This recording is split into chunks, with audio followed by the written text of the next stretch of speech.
Coucou Hugues, je viens à peine de commencer.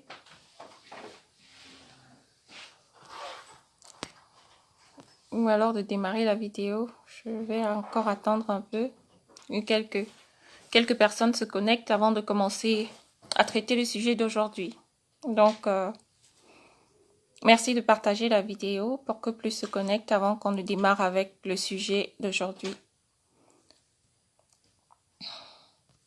Que prévoit... Donc aujourd'hui, je vais parler particulièrement du cas de la vacance de présidence, ce que prévoit la constitution camerounaise et la raison pour laquelle nous n'avons rien à attendre des personnes qui sont en charge dans notre pays aujourd'hui. Donc pour traiter ce sujet, j'ai pris la peine de faire des recherches sur notre constitution, sur les profils des personnes qui ont donc des responsabilités très lourdes aujourd'hui. Et donc, je vais vous parler des résultats de ces recherches-là.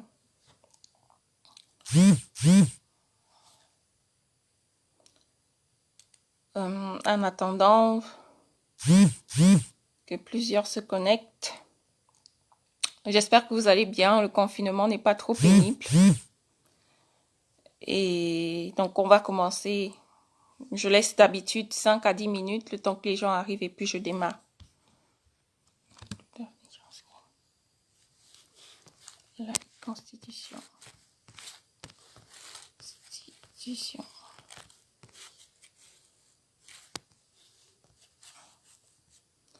Voilà, donc j'ai actualisé le titre du live. Donc voilà, donc dans quelques minutes, je vais démarrer. Ah oui, la dernière fois, j'ai été informée que le live était signalé. Donc du coup, il a été bloqué parce qu'effectivement, il n'y avait pas de réaction. Donc j'aimerais vraiment un peu échanger aujourd'hui avec vous à partir du moment où vous ne serez pas d'accord avec les éléments ou les informations que je donne. J'aimerais bien avoir vos réactions et aussi vos questions, vos propositions pour discuter. Salut Ruben depuis l'Italie. J'espère que le confinement se passe bien de ton côté. On a les chiffres qui sont très très alarmants, mais on espère au moins que voilà, vous êtes en bonne santé.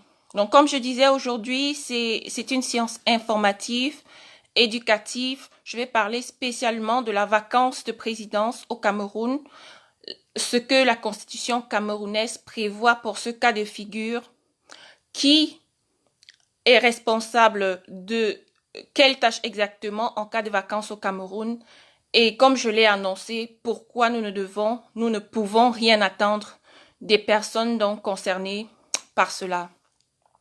Donc je vais attendre encore 2 petites minutes et puis je vais démarrer. Déjà, je tiens à encourager tous nos médecins, nos aides-soignants, nos infirmiers qui travaillent dur dans la lutte contre le coronavirus au Cameroun.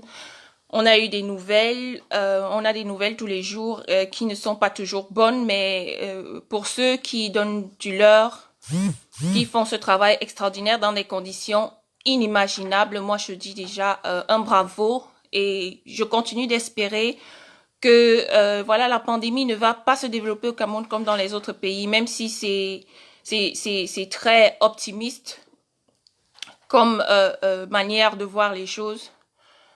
Je reste positive et surtout, je reste aussi très attentive à ce qui se passe au Cameroun, parce que ce qui va se jouer dans les mois à venir va décider de l'avenir de millions de Camerounais, et nous devons absolument rester attentifs et mobilisés.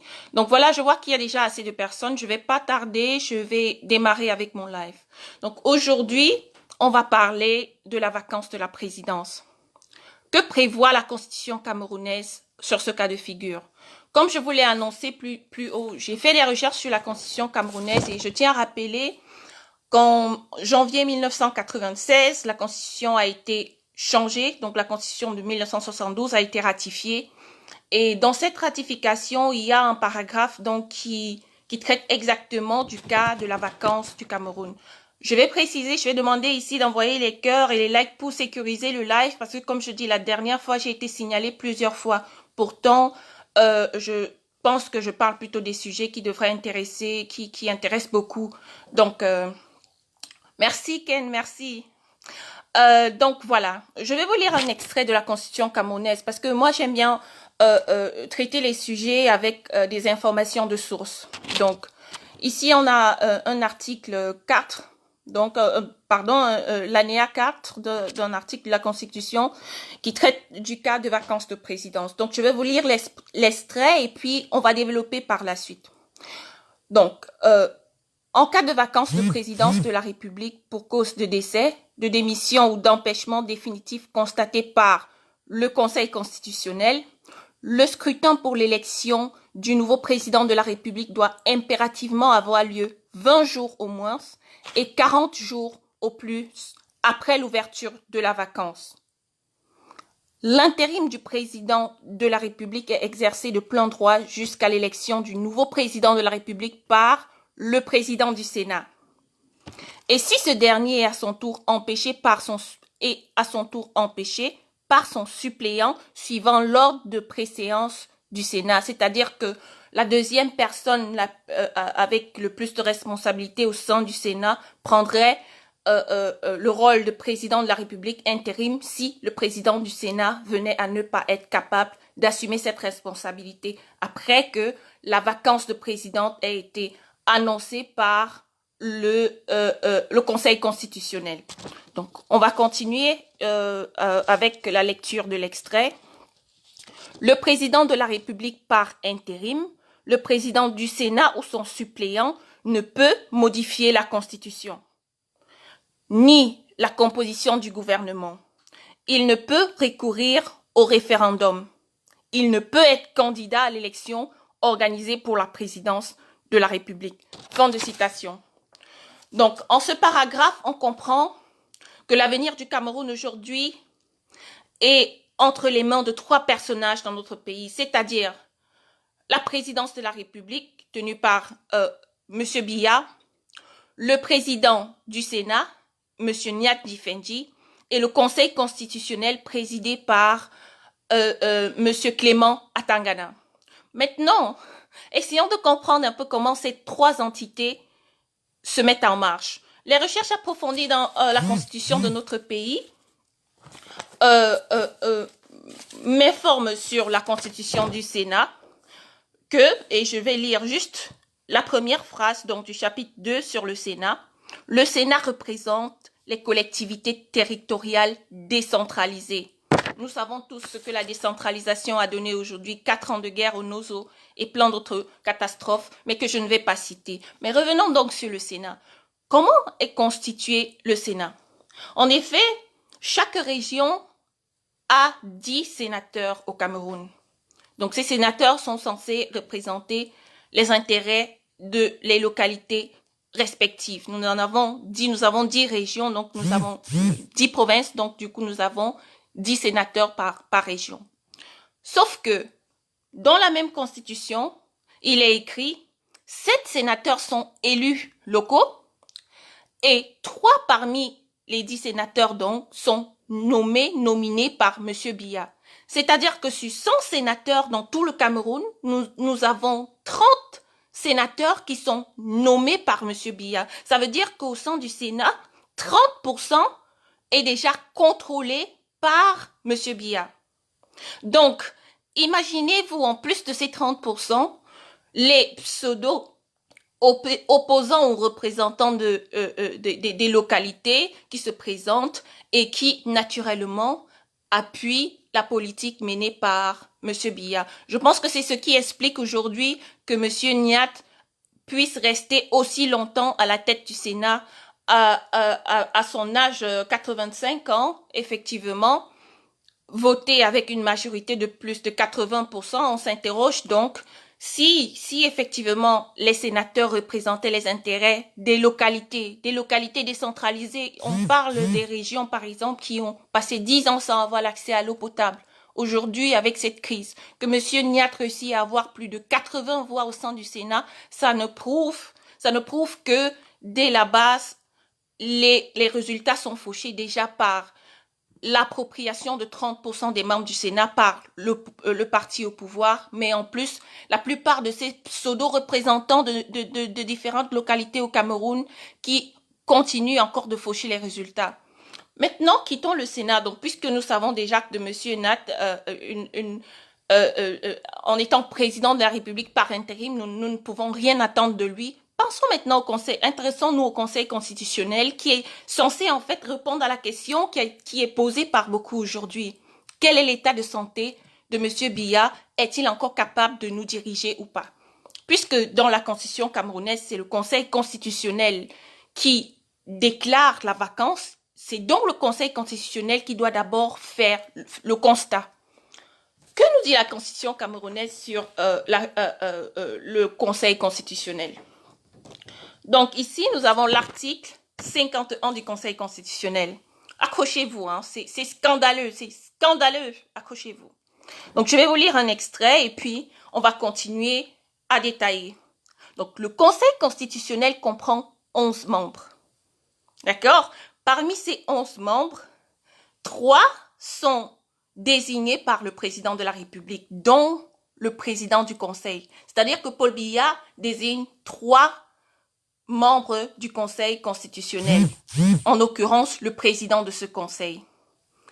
3 autres sont désignés par le président de l'Assemblée nationale. Oui, vous avez bien compris. 3 sont désignés par le président de l'Assemblée nationale, qui est aujourd'hui Kaba Yégué Djibril.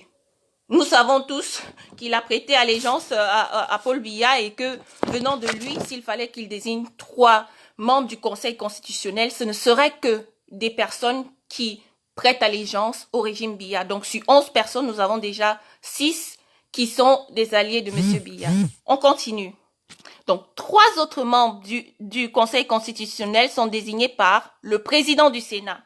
Et là, M. Biya ramène Niat Tifendi encore une fois de plus dans le jeu. Donc, on a en tout 9 membres du Conseil constitutionnel qui sont désignés par des personnes qui ont été nommées par M. Biya.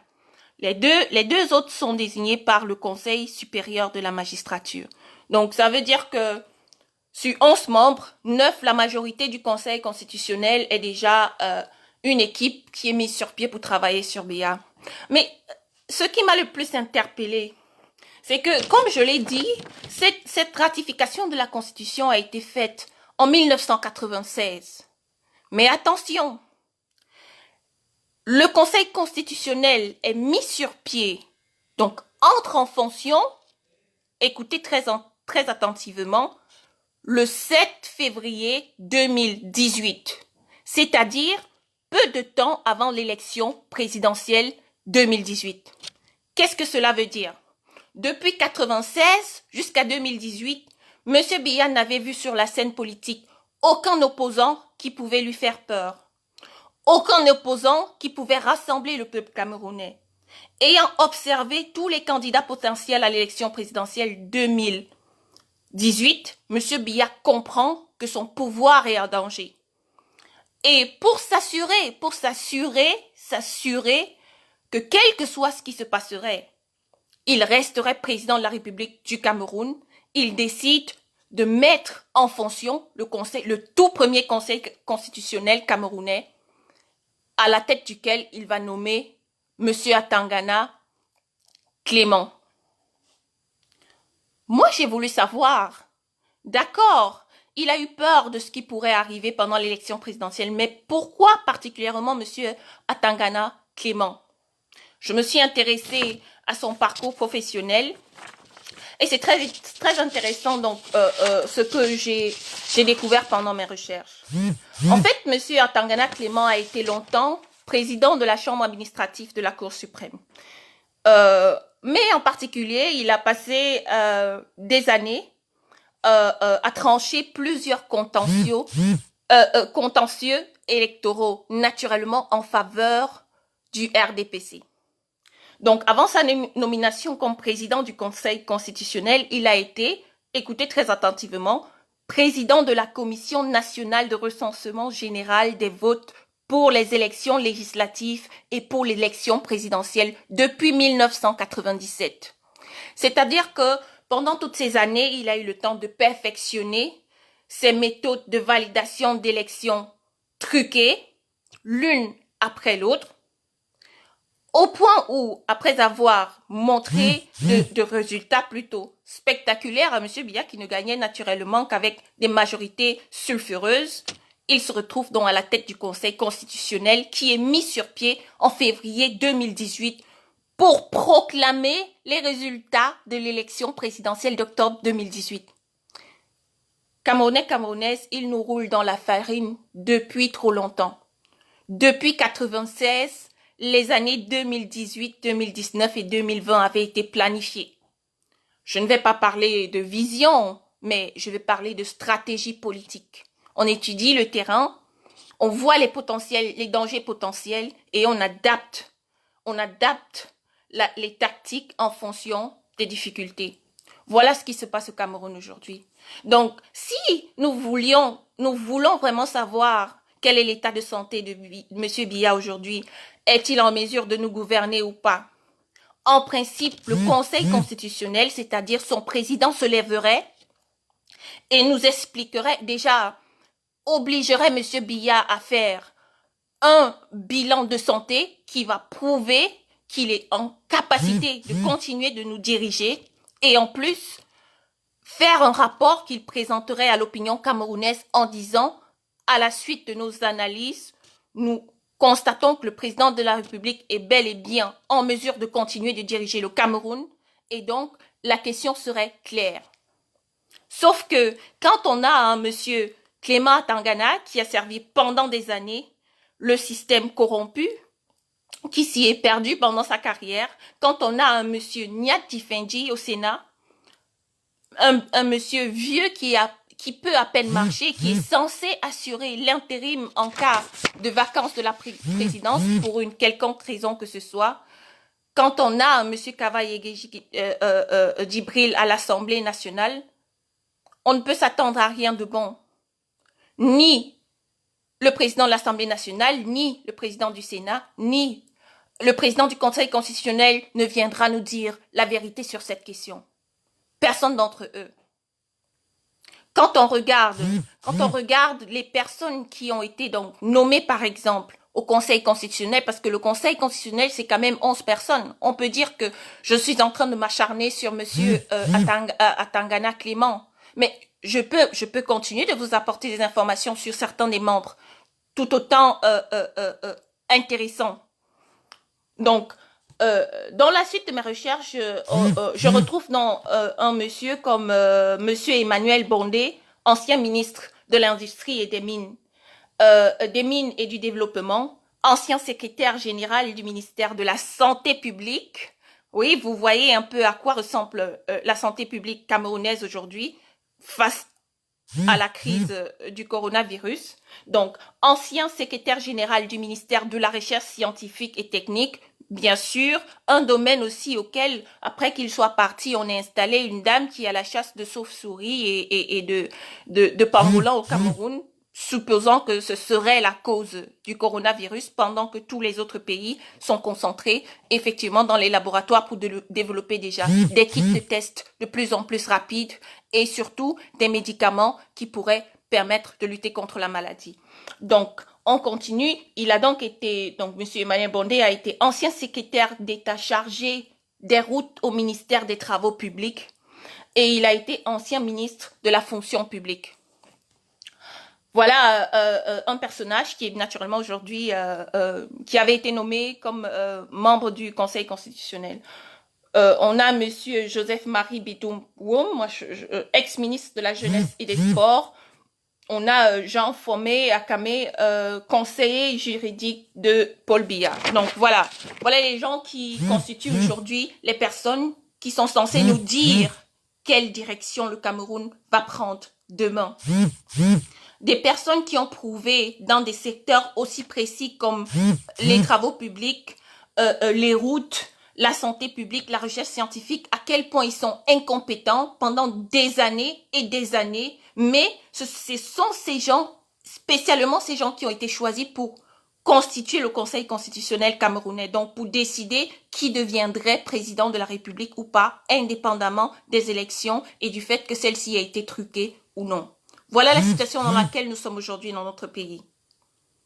Et je vais continuer en disant, aujourd'hui on parle de la crise du coronavirus, on ne voit que la maladie et la maladie qui tue. Mais on oublie un aspect, j'ai eu des jeunes Camerounais aujourd'hui qui m'ont fait un témoignage qui m'a glacé le sang.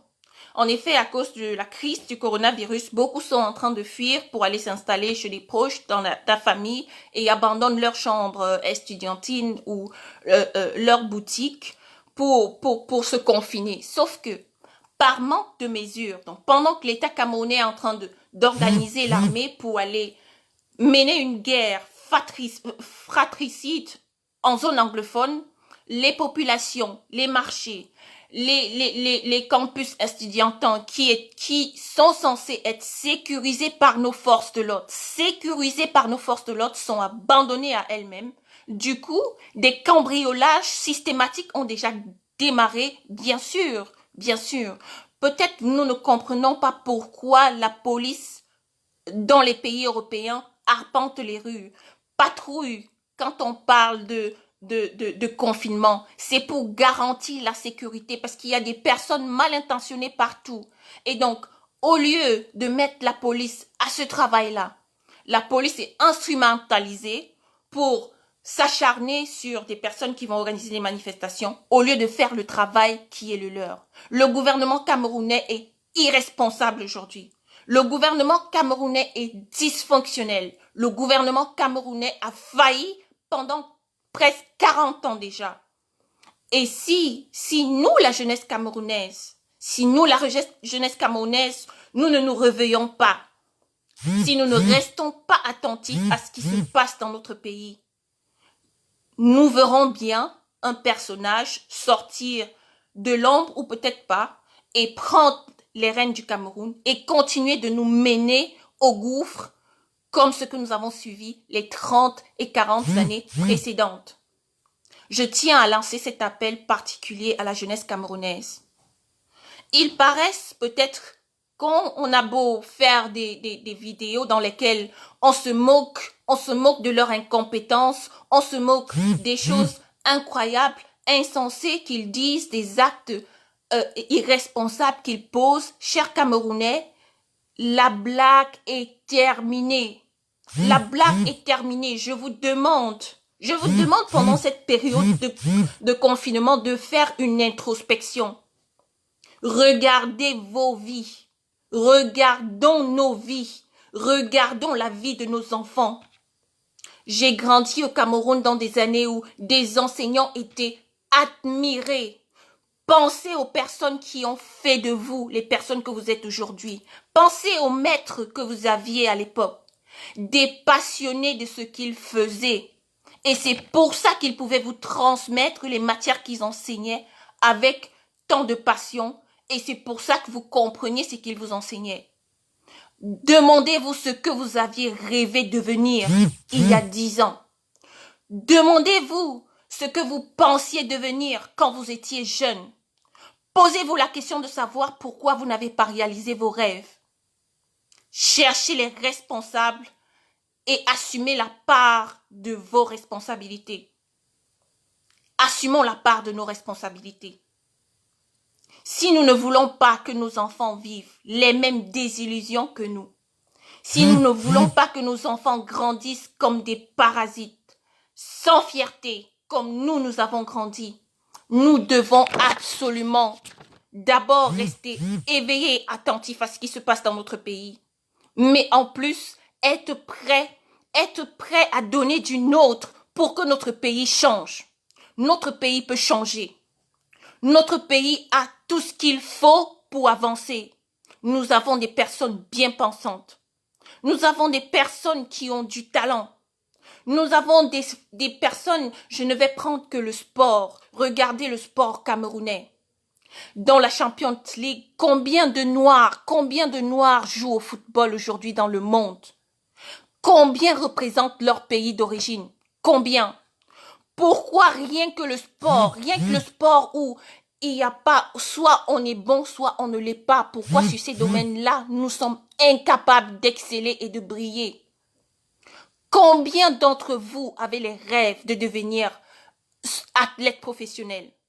Combien d'entre vous ont rêvé de devenir avocat, médecin? Combien d'entre vous étaient passionnés de physique? Moi, j'ai des camarades de classe qui étaient doués pour la physique, qui auraient pu faire des recherches extraordinaires en physique, mais qui se retrouvent aujourd'hui à se débrouiller, à vendre sur les marchés, à faire tout ce qu'ils peuvent juste pour survivre. Combien d'entre vous pourraient aujourd'hui imaginer que la crise du corona s'aggrave dans notre pays? Combien d'entre vous pourraient se financer des traitements médicaux appropriés? Moi, je vis dans un pays où lorsqu'on est malade, on ne regarde pas si tu as une carte de santé ou pas, on te prend en charge. On te prend immédiatement en charge. Pourquoi le Cameroun ne peut pas ressembler à cela? Qui va venir mener ces combats si ce n'est nous-mêmes? Personne ne viendra nous libérer. Personne ne viendra nous libérer au Cameroun. Nous devons prendre nos responsabilités. Et prendre nos responsabilités, ça commence d'abord dans la compréhension de ce qui se passe. C'est bien beau d'être passionné et de vouloir le changement, mais si nous ne comprenons pas avec quelle tactique ces personnes nous emprisonnent, prennent notre avenir en otage, nous ne pourrons pas nous libérer de leur joug. Si nous ne comprenons pas la subtilité qu'ils ont de donner des responsabilités à des personnes incapables parce que ces personnes vont leur prêter avis, allégeance, eh bien nous ne pourrons pas nous en sortir. Le combat du Cameroun aujourd'hui, ce n'est pas le combat d'une personne. Ce n'est pas le combat de Maurice Kamto. Ce n'est pas le combat de la coalition gagnante. Ce n'est pas le combat d'un opposant politique. C'est le combat de tous les Camerounais, indépendamment de celui qui va traverser la ligne en premier. L'objectif aujourd'hui, c'est de changer la gouvernance de notre pays. Si nous réussissons à le faire une fois, nous sommes capables, nous aurons la conviction que nous pourrons le faire encore et encore, autant de fois qu'il le faudra. Nous avons longtemps fermé les yeux au génocide qui sévivait en zone anglophone parce que la guerre ne nous touchait pas directement. Il est temps pour nous. Il est temps pour nous de nous réveiller. Il est temps pour nous d'agir. Il est temps pour nous d'agir pour le Cameroun dans lequel nous voulons voir nos enfants grandir.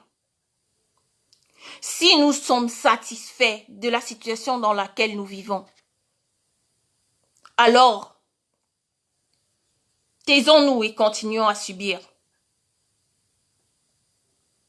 Taisons-nous tout en sachant que les humiliations, les persécutions, l'injustice dont nous sommes victimes aujourd'hui sera infligée à nos enfants.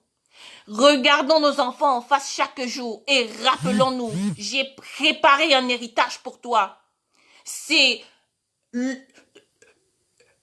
la souffrance dans un régime, dans une dictature qui ne fera jamais rien pour te voir devenir un homme fier, un homme debout. Posons-nous cette question. Profitons du confinement pour nous informer sur la situation dans notre pays, quelle que soit notre appartenance politique. Profitons du confinement pour parler avec nos proches de notre vision du Cameroun, parce que oui, un peuple, c'est le peuple qui écrit l'histoire de son pays. Il n'y a personne d'autre qui doit faire ce travail à notre place. Personne.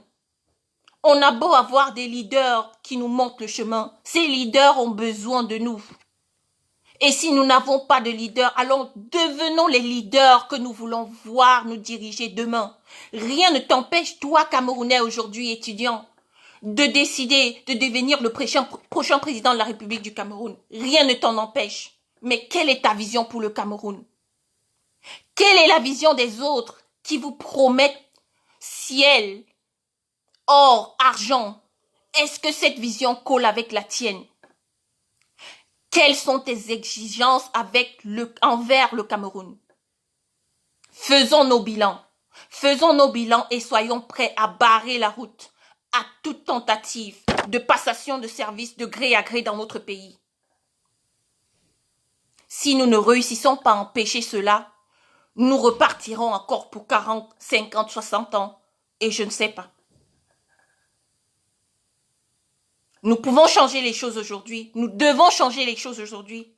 Mais chacun doit faire son sacrifice. Et il n'y a personne qui fera ce travail à notre place. Ceci étant été dit, restons attentifs sur la situation de notre pays. Restons prêts, restons mobilisés. Le Cameroun de demain, il sera soit beau, fier, debout parce que nous serons battus pour cela. Ou alors, il continuera de s'enfoncer dans la misère dans laquelle nous sommes aujourd'hui. Parce que nous avons été lâches, parce que nous n'avons pas été des hommes, parce que nous n'avons pas su assumer nos responsabilités, parce que nous nous sommes tournés quand le pays nous appelait. Et à chaque fois, nous devrons donc affronter le regard de nos enfants affamés, nos enfants malades, nos enfants qui se donnent à la délinquance aujourd'hui parce qu'ils n'ont plus rien d'autre à faire.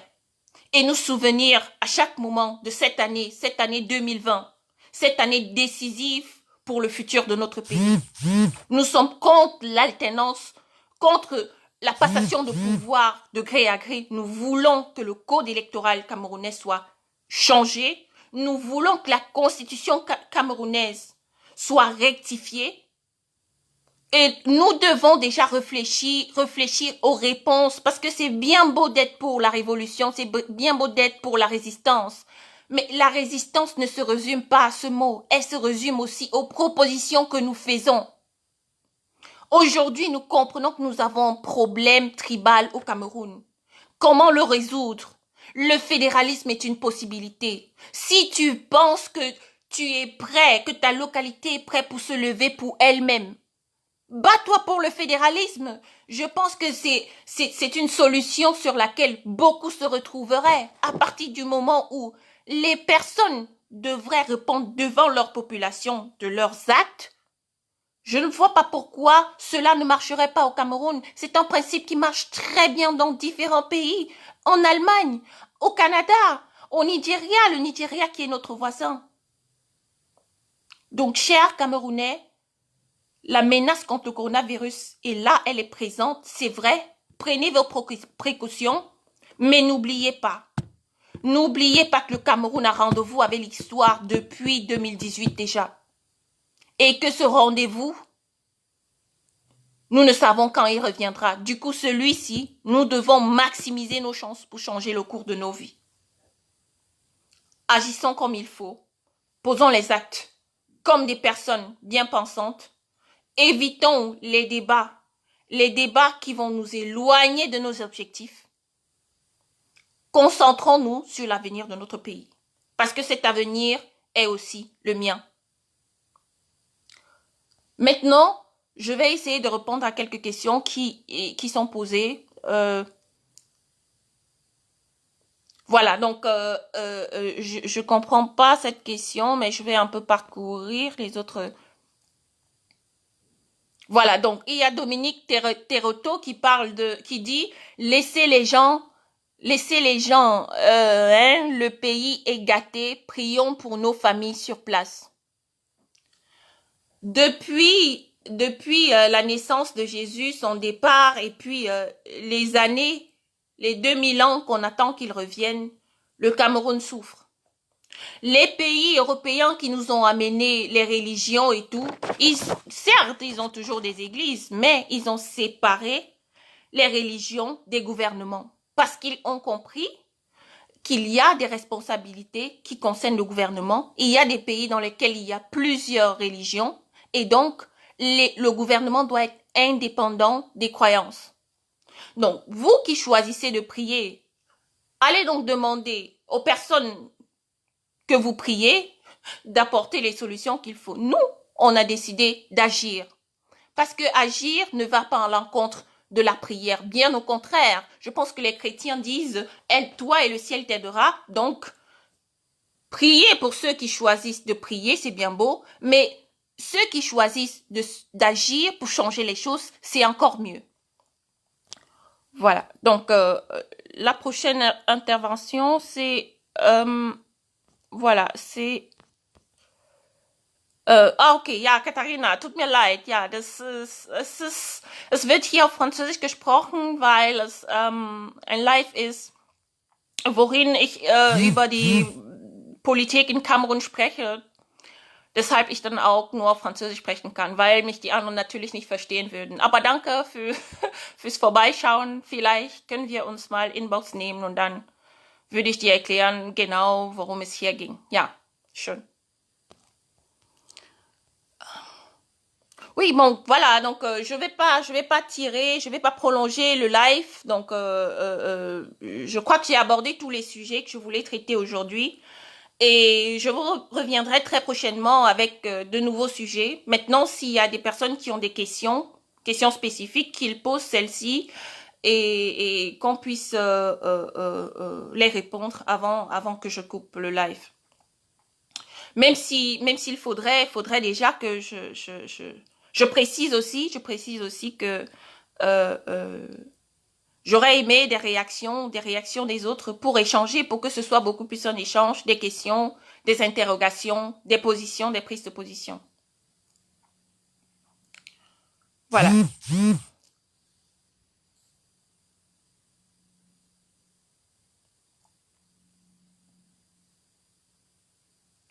Oui, donc, je ne sais pas si je n'arrive pas à lire les commentaires ou alors il y a pas d'intervention, mais voilà, donc j'ai une dernière information à passer avant la fin du live, une dernière information. Cette information concerne naturellement aussi le Conseil constitutionnel dont j'ai parlé tout à l'heure. Malheureusement, j'ai oublié l'information, mais elle me revient. C'est-à-dire que dans notre Constitution, le Conseil est donc constitué pour une durée de 9 ans. C'est-à-dire que si le Conseil constitutionnel aujourd'hui a pris ses fonctions en 2018, nous devons donc nous dire que c'est dans 9 ans qu'un nouveau Conseil constitutionnel sera mis sur pied. Ça veut dire que même il arrivait que le mandat de M. Biya se termine, ce sera le même Conseil constitutionnel qui devra trancher le prochain potentiel conflit post-électoral. Donc, c'est une double raison pour tout faire, pour donner du meilleur de nous et faire en sorte que le code électoral et la constitution camerounaise changent avant les prochaines échéances électorales. Donc, c'est sur cette information que je vais terminer mon live. Merci pour ceux qui ont regardé. Et je vous dis bien à très très bientôt pour une nouvelle vidéo informative. Voilà, je vous souhaite une bonne soirée.